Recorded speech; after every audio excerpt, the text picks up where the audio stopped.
आप सभी को सालोम, प्यार, सलाम। मैं रेवरेंड डॉक्टर बिनी जॉन एक बार फिर से आपके समक्ष उपस्थित हूँ बिब्लिकल नॉमोलॉजी में आपका स्वागत करते हुए।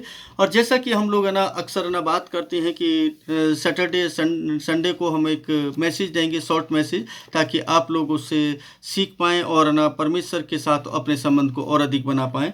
बिब्लिकल नॉमोलॉजी है ना चैनल है ये, तो इसके साथ साथ है ना हम थोड़ा सा संदेश भी है ना दे रहे हैं, तो शिक्षाप्रद है। आप है ना उससे सीख सकते हैं और अपने जीवन को परमेश्वर के मार्ग पर लेकर के और अधिक अधिकाई के साथ जा सकते हैं।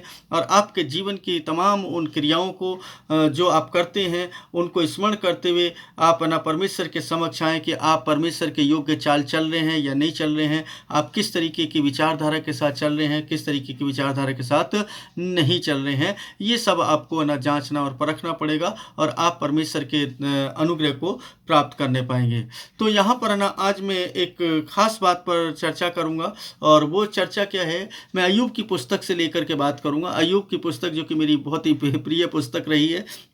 हालांकि पूरी बाइबल मेरे लिए प्रिय है। बाइबल का एक एक अल्फाज जो है, एक एक अल्फाज मेरे को ऐसे लगता है ऐसे परमेश्वर मुझसे बात करता है और ना वो बोलने लगता है। मैं वहाँ पर नंबर्स ढूंढने लगता हूँ, यानी नंबर्स मुझे नज़र आने लगते हैं। लेकिन मैं आज नंबर्स के ना बारे में भी चर्चा नहीं करूँगा। मैं केवल है ना आज दूसरी नंबर आएगा बीच में, ऐसा नहीं हो सकता कि बिना नंबर के मैं बात कर लूँ, ऐसा तो पॉसिबिलिटी नहीं है। क्योंकि बिब्लिकल नॉमोलॉजी चैनल है तो मैं इस पर नंबर्स तो ज़रूर एक बार ज़रूर रिपीट करूँगा कुछ ना कुछ, क्योंकि वो बहुत ज़रूरी हो जाता है। इसको देखेंगे। अय्यूब की पुस्तक के अंदर 37वें बाब के अंदर एक बहुत ही खास बात लिखी है, जो मतलब बहुत ही अद्भुत लगी मुझे, और मैं उसको पढ़ दूँगा तो आपको लगेगा कि यहाँ पर कुछ इस तरीके से लिखा है 37 के 23 पद के अंदर। सर्वशक्तिमान को हम पा नहीं सकते, सर्वशक्तिमान को हम पा नहीं सकते, वह सामर्थ्य में अति महान है। वह न्याय और पूर्ण धार्मिकता का उल्लंघन नहीं कर सकता। मतलब बहुत ही इम्पोर्टेंट पद है ये, ध्यान रखें कि इसको ना अनदेखा ना करें। इसके साथ साथ मैं 24 को भी पढ़ूंगा, फिर मैं आगे चर्चा करूंगा। यहाँ पर दूसरा जो 24वां पद है वो कहता है, इसलिए मनुष्य उसका भय मानते हैं, जो अपनी दृष्टि में बुद्धिमान है उनकी वह परवाह नहीं करता। बहुत ही महत्वपूर्ण बात, बहुत ही ज़्यादा, इतनी ज़्यादा कि मैं उसका वर्णन जितना भी करूं उतना कम है। मतलब एक डरा देने वाली आयत है ना, मैं इसको कहूँगा।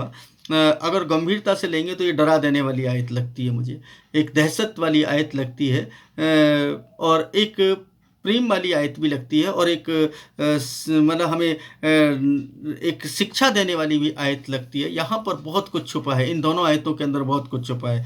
तो मैं यहाँ पर ना मैं जो इस पर जब ये अध्ययन मनन करता हूँ, चिंतन करता हूँ, तो मुझे बहुत कुछ इसके अंदर से नज़र आ जाता है। सर्वशक्तिमान को हम पा नहीं सकते, सबसे पहली बात, हम उसको पा नहीं सकते। जितने लोग है ना बात ना करते हैं ना, कोई भी बात करते हैं तो उसको समझ लें, नए नियम के अंदर भी परमेश्वर को कभी किसी ने नहीं देखा है। मतलब हम उसको पा नहीं सकते, देखा नहीं है किसी ने। यहाँ तक कि मूसा से परमेश्वर आमने सामने बात करता था, लेकिन उसकी छाया से बात करता था, उसके तेज से बात करता था, और है ना उसका प्रतिबिंब है ना, जैसे मैंने पिछली वीडियो में जो बनाया थी तो उसमें बताया था कि वो उसका प्रतिबिंब है। क्योंकि मूसा और हासिम का जो नंबर है, न्यूमेरिकल वैल्यू है, वो सेम है। हासिम जो कि परमेश्वर का एक नाम है, यहोवा का एक नाम है। आप उसको आप वीडियो को जाकर के देख सकते हैं। मूसा और हासिम का नाम के बारे में मैंने वहाँ पर बताया है कि किस तरीके से वो दोनों नामों में एक ही नंबर है और एक ही गणना है उसकी। और उसके साथ साथ और भी है ना, मैंने वहाँ पर गणना बताई है, आप उस वीडियो को जाकर के देख सकते हैं। ज़रूरत है कि है ना हम लोग इस बात को समझें कि परमेश्वर जो है सर्वशक्तिमान है और हम उसको कभी पा नहीं सकते। जिस विचारधारा के साथ हम चलते हैं उस विचारधारा के साथ तो कभी नहीं पा सकते। हमारे जीवन की क्या है ना क्रियाएं हैं, ये हमें जांचना पड़ेगा। हम कैसे विचार रखते हैं, ये हमें जांचना पड़ेगा। दूसरा हमें कोई जांच नहीं सकता। मैं हमेशा कहता हूं कि दो व्यक्ति हैं जो आपको जानते हैं और मुझे जानते हैं। मतलब मैं अपने आप को खुद जानता हूं, या मेरा परमेश्वर जानता है, या खुदा जानता है। ठीक उसी तरीके से आप अपने बारे में आप जानते हैं और आपका खुदा जानता है। आपके मन के अंदर कितनी विचार उत्पन्न हो रहे हैं, कौन कौन से विचार जो हैं वो अच्छे हैं और कौन कौन से विचार बुरे हैं, ये आपको ही मालूम है या खुदा को मालूम है। तो जिस विचारधारा के साथ हम चल रहे हैं या जैसी है ना अच्छी या बुरी सोच जो भी है ना वो आप लोग डिसाइड करेंगे, आप लोग खुद जानते हैं, क्योंकि मैं किसी का भी जजमेंट नहीं कर सकता। जैसा कि बहुत सारे लोग ना एक दूसरे का जजमेंट करते हैं, वो बुरा कर रहा है, उसने ऐसा किया, ये बुरा है, ये ऐसा है, वो सब है ना मुझे नहीं आता, क्योंकि मुझे ये सब की आवश्यकता नहीं है, क्योंकि मुझे अपने आप को बचाना है। अगर मैं नहीं बचा, मेरी आत्मा नहीं बची, तो क्या लाभ होगा। तो इसलिए आप अपने लिए स्वार्थी बन जाएं। मैं कहता हूँ, लोग कहते हैं, बाइबल कहती है कि लालच मत करो, लेकिन मैं यहाँ पर थोड़ा सा डिफर हूँ, थोड़ा सा मतलब डिफरेंट ना विचारधारा रखता हूँ। और वो क्या विचारधारा है कि ना आप लालची बने, लेकिन इस बात के लिए कि मैं किस तरीके से परमेश्वर को पा सकता हूँ। कोई दूसरा पाए ना पाए, लेकिन मैं जो है परमेश्वर को पाना है, परमेश्वर की उपस्थिति में रहना है, परमेश्वर की उपस्थिति में अपने जीवन को व्यतीत करना है। वह सामर्थ्य में अति महान है, वो इतना महान है कि ना हम उसकी कल्पना तक नहीं कर सकते। हम है ना बोल देते हैं परमेश्वर ना, परमेश्वर तू आ जा, परमेश्वर तू आ जा। परमेश्वर अगर उतर आया ना हमारे बीच में तो क्या हश्र होगा। उसकी एक हल्की सी छाया, एक झोंके से ही है ना हम लोग हिल जाते हैं। उसकी एक छाया अगर हमारे जीवन के अंदर आ जाए तो भी है ना हम उसके सामर्थ्य को देख लेते हैं। अगर वो गुजर जाता है तो भी हम उसके सामर्थ्य को, उसकी सामर्थ्य को अगर देखना है तो भजन संहिता के अंदर निकले, वो बवंडर के अंदर दिखाई देता है। वो है ना तूफान के अंदर दिखाई देता है। वो मतलब उसका वर्णन जितना भी पढ़ेंगे तो इतना सामर्थ्य है कि उसको हम कहाँ नहीं देख सकते। इन हवाओं में उसको देख सकते हैं, वैसे दिखाई नहीं देगा, हवाओं में देख सकते हैं वो।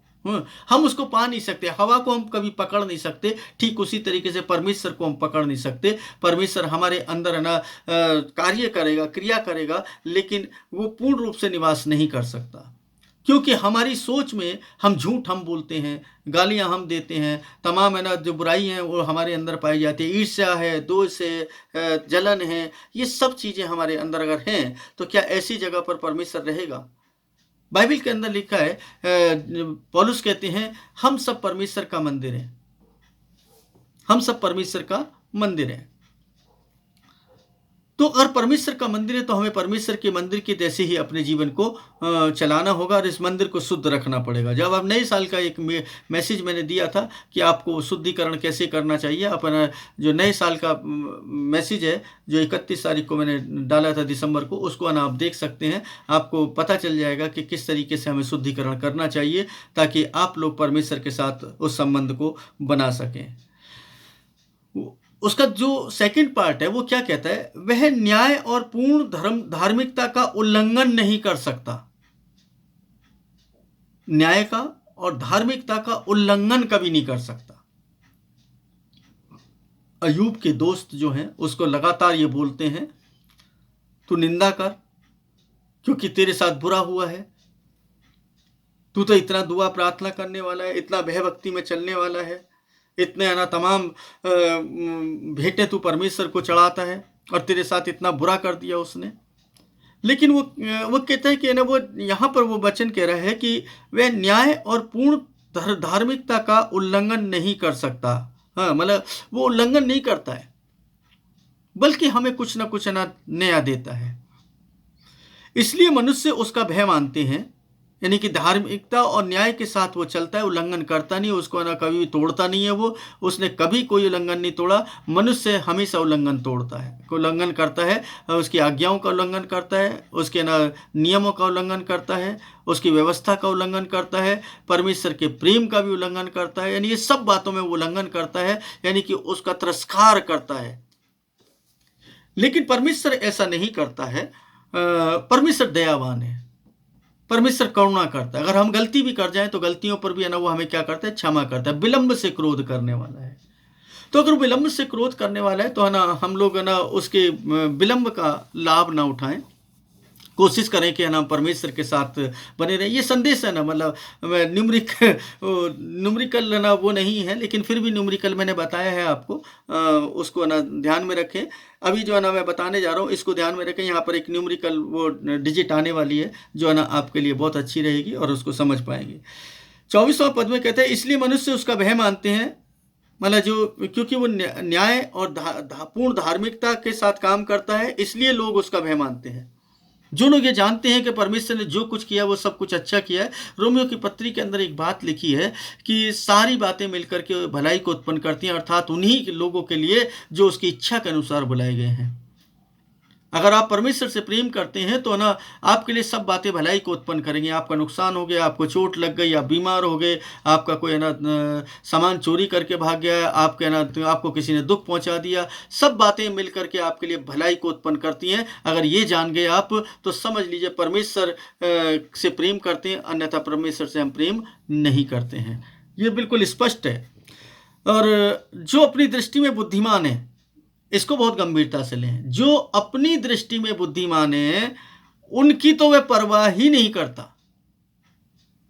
जो अपनी दृष्टि में बुद्धिमान बनता है उसकी वो परवाह नहीं करता। तो इसलिए मैं हमेशा कहता हूँ कि मैं तो निर्बुद्धि मनुष्य हूँ, क्योंकि मुझे वो आता ही नहीं है ना। कोशिश करता रहता हूँ, वैसे ना परमेश्वर कुछ देता है तो मैं बांट देता हूँ, अगर वो नहीं देगा तो मैं नहीं बांटूंगा। इसको ऐसे देखिए कि अगर मान लीजिए आज परमेश्वर ने मुझे देना बंद कर दिया तो मैं आपको क्या दे पाऊंगा। परमेश्वर ने मुझे बताना बंद कर दिया तो मैं आपको क्या बता पाऊंगा। मैं परमेश्वर को पहला स्थान ना इसलिए देता हूं क्योंकि परमेश्वर ही है जो ना मेरे जीवन को चला रहा है। इस इतनी उम्र के बाद भी परमेश्वर ने बल कुवत दिया है। मैं ना एक अच्छे है ना यंग व्यक्ति के जैसे काम कर पा रहा हूँ, तो ये मेरे लिए ना बड़े गर्व की बात है परमेश्वर में कि परमेश्वर ने मुझे ना मेरे को अच्छा भला चंगा शरीर दिया है और मैं सब कुछ कर पा रहा हूँ। तो ये परमेश्वर की दया है, तो इसके लिए मुझे धन्यवादी बने रहना चाहिए। इसमें मेरी बुद्धि काम नहीं कर रही है। ध्यान रखिए, जो भी कुछ है ना मैं देता हूँ उसमें मेरी बुद्धि कुछ भी नहीं है, बल्कि परमेश्वर है ना मुझे देता है तो मैं आप तक पहुँचाता हूँ। मैं अपनी ताकत से, अपनी हिम्मत से, अपनी कुव्वत से, अपनी लियाकत से कुछ भी आपको दे नहीं सकता, क्योंकि मनुष्य हूँ। तो मनुष्य होने के कारण मैं है ना बहुत सारी गलतियाँ कर सकता हूँ और करता भी होऊंगा, लेकिन जानबूझ करके मैं गलतियाँ नहीं करता हूँ। यह ना मुझे मालूम है कि कौन सी बात अच्छी है और कौन सी बात बुरी है। कोशिश करता हूँ कि मुझसे कोई गलती ना हो, लेकिन पौलुस कहते हैं कि जिस बुराई की कामना नहीं करता वो बुराई मुझसे हो जाती है, और जिस भलाई की कामना करता हूँ भलाई मुझसे बन नहीं पड़ती। इसलिए ना मैं ये भी नहीं कह सकता हूँ कि ना मैं हमेशा ना शुद्ध और पवित्र हूँ। मैं ये भी नहीं कह सकता हूँ कि मैं पूरी तरीके से पवित्रता के साथ चल रहा हूँ, क्योंकि पवित्रता का अगर पूरे सारे ना आत्मिक वरदान है ना और दान है ना मेरे पास हैं, मैं मान लूँ कि ये आगे, तो फिर ना मैं मनुष्य नहीं रह जाऊँगा। बहुत सारे लोगों को मैं कहते हूँ ये मेरे पास ये वरदान है, मेरे पास ये दान है, और ना दान और वरदान में दोनों में अंतर होता है। तो ये ना कभी ना कहें, क्योंकि जिस दिन है ना वो सारे ना आत्मा के वरदान अगर किसी मनुष्य के अंदर आ गए, आत्मा के फल आ गए हैं, आत्मा के फल भी अगर आ गए सारे के सारे, तो समझ लीजिए कि वो पूर्ण रूप से है ना क्या है, वो परिवर्तित हो जाएगा, ट्रांसफॉर्म हो जाएगा। वो जैसा पहले था वैसा कभी भी नहीं रहेगा। तो बुद्धि की बात करें कि वो अपनी दृष्टि में बुद्धिमान न बने। बुद्धिमान जो अपनी दृष्टि में बुद्धिमान है वह उनकी परवाह नहीं करता है, उनकी कोई परवाह नहीं करता, क्योंकि वो ऐसी बुद्धिमान है। और आपको बता दें कि यहाँ पर बुद्धि का भी एक नंबर ना बताया था मैंने। बुद्धि का नंबर था जो 37 और 73। ऑर्डिनरी नंबर 37 और जो इसका स्टैंडर्ड नंबर था वो 73 था। और दोनों को जब हम मल्टीप्लाई कर देते हैं तो वहाँ पर ना एक नंबर निकल करके आता है, वो नंबर होता है 2701। 270 जो है वो नंबर है जो उत्पत्ति 1:1 का नंबर है, यानी कि वही नंबर बुद्धि का वो नंबर है जो इसको मल्टीप्लाई करने पर आपको वो आयत मिल जाती है जिस आयत में है ना परमेश्वर ने आकाश और स्वर्ग की रचना की है, जो उत्पत्ति 1:1 के अंदर आप पढ़ते हैं। नीति वचन के अंदर एक बात लिखी है, उसको है ना आप लोगों ने बहुत बार पढ़ा होगा, मैं भी आप लोगों के लिए पढ़ देता हूँ, थोड़ा सा ना आपको रिपीटेशन हो जाएगा। यहाँ पर ना इस तरीके से लिखा है 7वें पद में, अपनी दृष्टि में तो बुद्धिमान न बनना, अपनी दृष्टि में तो बुद्धिमान न बनना, यहोवा का भय मानना और बुराई से विमुख रहना। मतलब यो कह रहे कि अपनी दृष्टि में तो बुद्धिमान नहीं बनना। सुलेमान भी इस बात को बोलते हैं कि है ना, तुझे अपनी बुद्धि में अपनी दृष्टि में बुद्धिमान बिल्कुल भी नहीं बनना है, क्योंकि अगर तू अपनी दृष्टि में बुद्धिमान बनता है तो ये तेरे लिए अच्छा नहीं है। बुराई से तुझे विमुख रहना चाहिए, क्योंकि तभी जाकर के परमेश्वर को देख पाएगा, नहीं तो वरना परमेश्वर को नहीं देख सकता है। और परमेश्वर को देखने के लिए आपको ना अपने आपको परमेश्वर को समर्पित करना पड़ेगा, मुझे समर्पित करना पड़ेगा, और बुद्धि को है ना प्राप्त करने के लिए परमेश्वर का भय मानना पड़ेगा। और हम परमेश्वर को कभी भी ज्ञान नहीं सिखा सकते।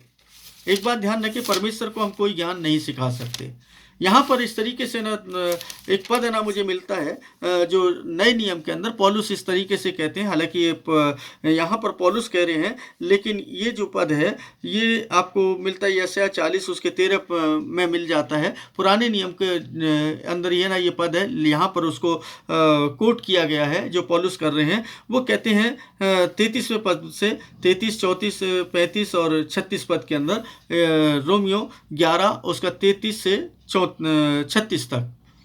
तो यहां पर वो कहते हैं, आहा परमेश्वर का धन, बुद्धि और ज्ञान कितने अगाध हैं।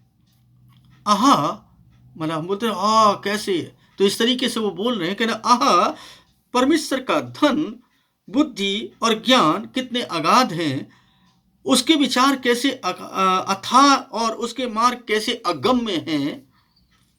क्योंकि प्रभु के मन को किसने जाना है, अथवा उसका परामर्शदाता कौन हुआ है।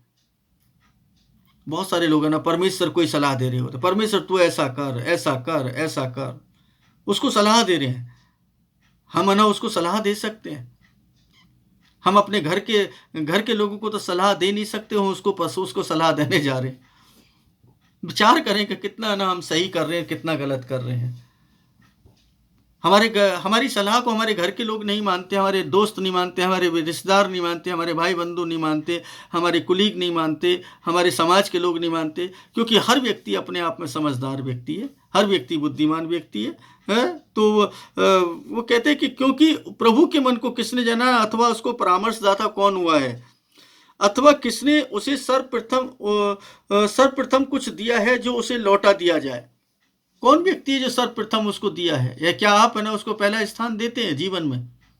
बोलना तो आसान लगता है, मैं तो पहला स्थान उसको देता हूँ, पहला स्थान उसको देता हूँ। क्या देते हैं हम लोग पहला स्थान उसको? बाइबल तो बहुत कुछ बताती है, लेकिन हम क्या देते हैं उसको? मुझे लगता है कि शायद हम कहीं ना कहीं चूक कर रहे हैं। हमें जांचना पड़ेगा, अपने आप को समझना पड़ेगा कि हम कहीं ना कहीं तो चूक कर रहे हैं, क्योंकि कोई परिस्थितियों से घिरे हैं, तो क्यों घिरे हैं उसका भी है ना हमें आकलन करना पड़ेगा। क्योंकि ये सब चीज़ें हमें इस बात की ओर इंडिकेट करती हैं, क्योंकि उसी की ओर से, उसी के द्वारा, उसी के लिए सब कुछ है, उसी की महिमा युगानुयुग होती रहे, आमीन। ये पौलुस कह रहे हैं। तो पौलुस की बात को हमें समझना पड़ेगा कि पौलुस के द्वारा परमेश्वर ने एक संदेश दे रहे हैं कि क्योंकि उसी की ओर से है, उसी के द्वारा है और उसी के लिए सब कुछ है, उसी की महिमा युगानुयुग होती रहे, आमीन। यहाँ पर आमीन शब्द इस्तेमाल किया है। ये लंबा संदेश हो सकता है, लेकिन मैं शॉर्ट में करूँगा, तो मैं यहीं पर ना इसको समाप्त करूँगा, क्योंकि जैसे मैंने बताया अगर शॉर्ट संदेश रहेगा तो आप लोग ना इसका आनंद उठाइए और प्रभु के साथ बने रहिए और अपने जीवन को परमेश्वर को दीजिए, ताकि परमेश्वर आपके द्वारा और भी बड़े बड़े कार्य कर सके और परमेश्वर की महिमा आपके जीवन के द्वारा होने पाए। चैनल को सब्सक्राइब करें, लाइक करें, कमेंट करें और दूसरे लोगों को शेयर जरूर करें। और सैटरडे की जो क्लास है आप उसको अवश्य अटेंड करें, ताकि आप लोग आनंद उठा सकें और परमेश्वर के गूढ़ रहस्यों को सीख सकें, जान सकें, बिब्लिकल न्यूमरोलॉजी को सीख सकें, हिब्रू अल्फ़ाबेट्स को सीख सकें, हिब्रू की कुछ बातों को सीख सकें, कुछ शब्दों को सीख सकें और परमेश्वर के गूढ़ रहस्यों को जानने के लिए निरंतर प्रयासरत रह सकें। इसके लिए आप क्लास को अटेंड करिए, ताकि आप लोग अपने जीवन के अंदर उन्नति पाएँ, खुशहाल जीवन पाएं, आनंद में जीवन को जीने के लिए निरंतर प्रयासरत रह पाएं और निराशा में भी आशा को देखने पाएं। परमेश्वर आप सभी को आशीष और बरकत दे, आपको किसी बात की घटी ना हो, यही प्रार्थना मेरी आपके लिए है। और निरंतर इन्हीं बातों के लिए आपके लिए प्रार्थना करता हूँ। आप हमेशा खुशहाल रहें, परिवार में हमेशा सुख शांति बनी रहे। इन्हीं प्रार्थनाओं के साथ आप सबको प्यार, सलाम, शालोम।